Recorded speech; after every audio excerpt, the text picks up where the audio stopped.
panibagong vlog, panibagong upload na naman ako ngayon. Ito po yung mga shop ko dito sa Payaleva, guys.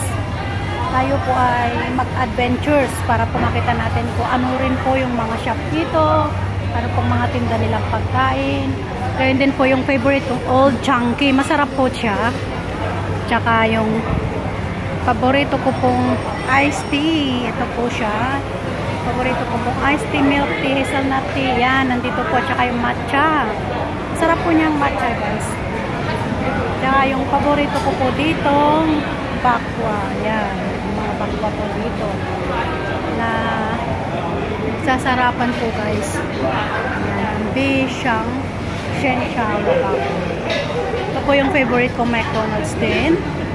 Pero kumain na po ako sa Food Republic kasi masarap po yung ulam nila ngayon. Teriyaki with saba. Ito po yung iba't ibang klase ng tinapay po dito na lagi po nating tinatangkilik araw-araw kumain dahil food is life po, guys. Yan. Food is life, kaya kailangan nating kumain every day. Yan po, guys. Okay, thank you for watching. I love you all.